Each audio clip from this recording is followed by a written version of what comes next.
उत्तर प्रदेश में एक खासियत रही कि एक ही पार्टी को दोबारा चांस नहीं देते हैं, मौका नहीं मिलता है। लेकिन आपको लगता है कि इस बार जो है, क्योंकि 3 चुनावों में उन्होंने बीजेपी को वोट दिया है, 2014 में, 17 में, 20 में आपको वोट दिया, तो आपको क्या लगता है कि आपने ही बहुत अच्छे ढंग से इस बात को कह दिया है कि 2014 में हमें वोट मिला, फिर 2017 में मिला, 19 में, हाँ, फिर 2019 में मिला, यानी 3 बार मिला। मतलब जो पुरानी थियरी है, एक बार आओ एक बार जाओ वाला, उत्तर प्रदेश ने पहले ही नकार दिया है। जब पहले ही नकार दिया है तो अब क्यों आगे बढ़ाएगा? भारतीय जनता पार्टी ने अनुभव किया है कि हमें 14 में स्वीकार किया, फिर काम देखा 17 में स्वीकार किया, काम देखा 19 में स्वीकार किया, काम देखा 22 में स्वीकार करेंगे। जी। सभी तस्वीरों में जो पोस्टर्स छपती हैं उनमें मोदी जी की तस्वीर होती है और योगी जी की। जहां पर चीफ मिनिस्टर कैंडिडेट है वहां पर चीफ मिनिस्टर कैंडिडेट का होता है, नहीं तो मोदी जी की तस्वीर होती है हर जगह। तो अगर क्या हम ये मान के चल सकते हैं कि जो राज्य के चुनाव होते हैं एक किस्म से एक रेफरेंडम है सेंटर की पॉलिसीज को भी, सिर्फ स्टेट की नहीं, सिर्फ सेंटर की भी पॉलिसीज? आप देखिए, भारतीय जनता पार्टी एक कलेक्टिव लीडरशिप में विश्वास करती है,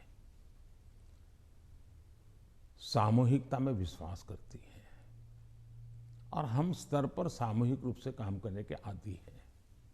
वो तस्वीर प्रधानमंत्री की नहीं है, वो भारतीय जनता पार्टी के कार्यकर्ता की तस्वीर है, जिसको नरेंद्र मोदी कहते हैं।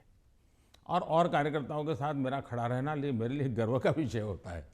अगर मेरे साथी कार्यकर्ताओं के बीच में मेरी भी फोटो होती है तो मैं भी उन कार्यकर्ताओं जैसा लगता हूँ। मुझे लगता है हाँ, मैं भी इन्हीं के बराबर हूँ, मैं किसी से ऊपर नहीं हूँ, किसी से आगे नहीं हूँ। तो मेरे लिए तो उस फोटो का मतलब इतना ही होता है। और देश की जनता भी ऐसे, ये जो फैशन हो गई है कि हर चुनाव यानी फलाने का, हर चुनाव ढीकने का, मैं समझता हूँ ये चुनाव हमारे कार्य का है, हमारे आचार विचार का है, हमारी नीतियों का है, और सबसे ज़्यादा हमारी नीयत का है। और मैं मानता हूँ देश उसको समर्थन कर रहा है। उत्तर प्रदेश पे ही वापस आती हूँ, वहाँ पर जो ऑप्टिक्स की बात कर रही हूँ, जो पहले चरण में जो चुनाव होने वाले हैं, ऑप्टिक्स में ऐसे लग रहा है जैसे 2 युवा नेता हैं, अखिलेश और जयंत, और दूसरी तरफ बहुत ही पावरफुल योगी जी और मोदी जी, जो सरकारी मशीनरी का दुरुपयोग कर रही है, कह रहे हैं, और उनके साथ है ईडी, उनके साथ है जुडिशरी, उनके साथ है मीडिया। तो एक अनइवन प्लेइंग ग्राउंड है। आप क्या कहेंगे इस बारे में? पहली बात है कि ये 2 लड़कों वाला खेल तो हमने पहले भी देखा था, और इतना अहंकार था कि उन्होंने गुजरात के 2 गधे ये शब्द प्रयोग किया था, और उत्तर प्रदेश की जनता ने उनको हिसाब दिखा दिया।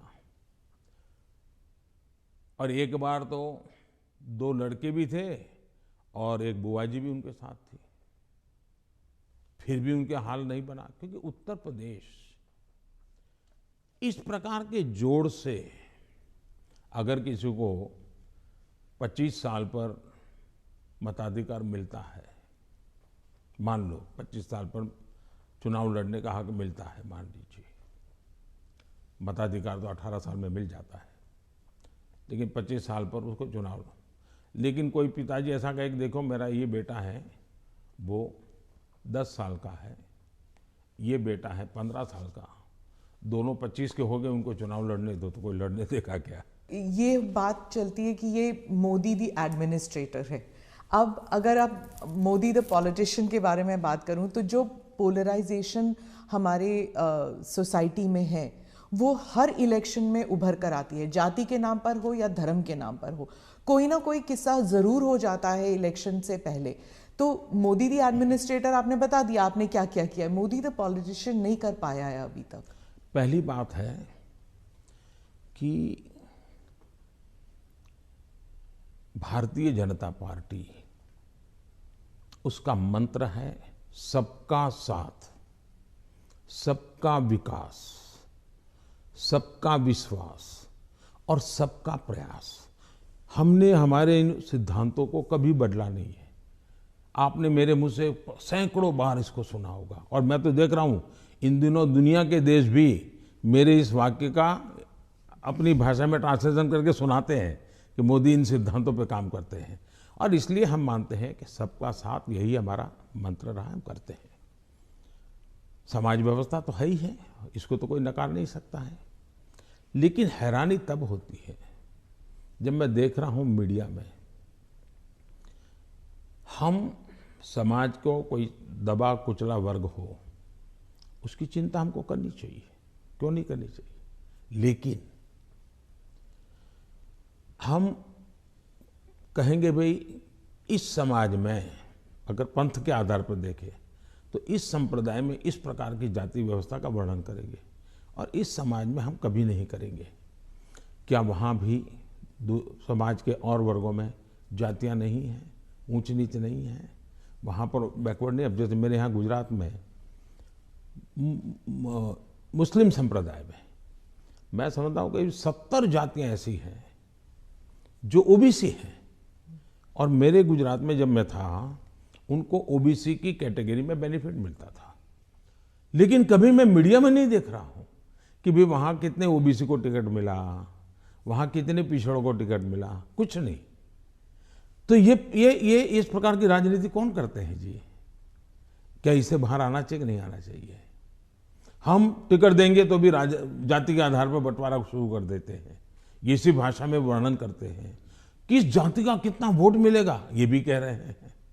हम ये सारी भाषा को बदलना चाहिए, और इसलिए सबका साथ सबका विकास हम उसी मंत्र को लेकर के चलना चाहते हैं, ताकि हमारा मत है कि देश की एकता देश को आगे ले जाने के लिए बहुत आवश्यक है। पर जो अल्पसंख्यक हैं वो दरार में गिर जाते हैं, वो जो फिशर्स होते हैं उनमें गिर जाते हैं। जो वो आपने तो कई सारे उदाहरण दे दिए जहाँ पर वो जैसे आपने कहा कि कार्ड यहाँ पर भी इस्तेमाल हो सकता है, वहाँ पर भी इस्तेमाल हो सकता है, बहुत सारी योजनाएं हैं। लेकिन जब ऐसे पोलराइजेशन की जो किस्से हो जाते हैं तब क्या होता है, मीडिया में भी आ जाता है, और जब मीडिया में आता है minorities are not safe in India, international media में भी आ जाता है।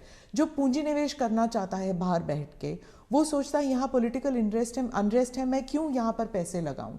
तो एक आज विश्व में भारत ने अपनी एक अच्छी पहचान भी बनाई है, और वो मीडिया की ताकत से भी आगे निकल गई है। अब जहाँ तक मीडिया का सवाल है, वो क्यों ऐसा करते हैं, किसके कारण करते हैं, किसके लिए करते हैं, किसके कहने से करते हैं, किसके दबाव में करते हैं, ऐसे विषयों पर मेरा टिप्पणी करना उचित नहीं है। लेकिन मेरा इतनी समझ जरूर है कि मीडिया वर्ल्ड में भी एक बहुत बड़ा कंपटीशन है।